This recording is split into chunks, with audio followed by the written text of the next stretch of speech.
அனைவருக்கும் வணக்கம்.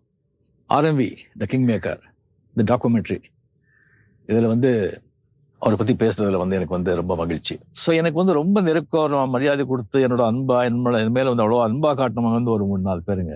அதாவது பாலச்சந்தர் சார், சோ சார், பொஞ்சவனாச்சலம், ஆர்எம்பி சார், இவரெல்லாம் இல்லைன்னு சொல்லும்போது சில டைம்ல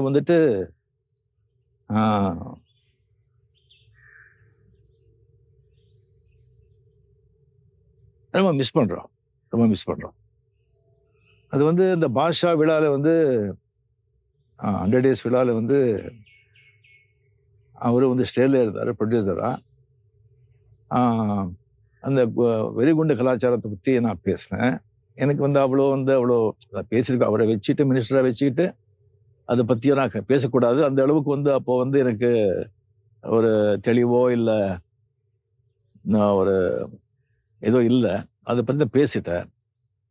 அது பேசின பிறகு அது தெரிஞ்ச பிறகு அப்போ ஒரு ஏடிஎம்கேல ஒரு மினிஸ்டராக இருந்தார். புரட்சி தலைவி ஜெயலலிதா அவருக்கு அவரை அந்த பதவியிலேருந்தே அவர் தூக்கிட்டாங்க.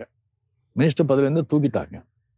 எப்படி அது நீங்கள் ஸ்டேஜில் இருந்துட்டு ரஜினி வெடிகுண்டுகளை பற்றி அந்த மாதிரி நம்ம கவர்மெண்ட் அகேன்ஸ்டாக பேசினா எப்படி நீங்கள் சும்மா இருக்க முடியும் சொல்லி அவங்க தூக்கிட்டாங்க.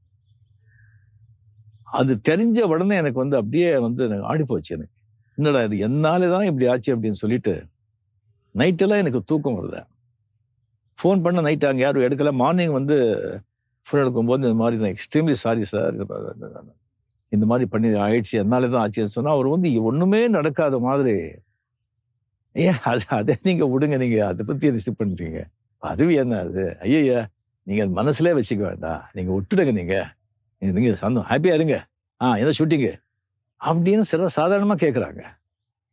எனக்கு அந்த தெலுங்கு எப்பவுமே அது போகலை. ஏன்னா நான் தான் கடைசியாக பேசினது. நான் கடைசியில் பேசின பிறகு அது எப்படி மைக்கை பிடிச்சி அவர் பேச முடியும்? ஸோ மதிப்புக்குரிய சிஎம் ஜெயலலிதா அவர்களுக்கு எதிராக நான் ஒரு குரல் கொடுக்கறதுக்கு சில காரணங்கள் இருந்தால் கூட இந்த காரணம் ரொம்ப முக்கியமானது. அதுக்கப்புறம் அவர்கிட்ட நான் சொல்லியிருந்தேன் போன்ல, நான் வேணும்னா அவர்கிட்ட நான் பேசிட்டா இதை பற்றி சொல்லும்போது, ஐயோ வேண்டாம், அந்த அம்மா முடிவெடுத்த சேஞ்ச் பண்ண மாட்டாங்க, நீங்க பேசி உங்க மரியாதை இங்க இழுக்க வேண்டாம் அப்படி நீங்க சொல்லி நான் அங்கே போய் சேர வேண்டிய அவசியமும் இல்லை, நீங்க விட்டுடுங்கன்னு சொன்னாங்க. அந்த மாதிரி ஒரு பெரிய பெரிய மனிதருங்க, king maker, real king maker.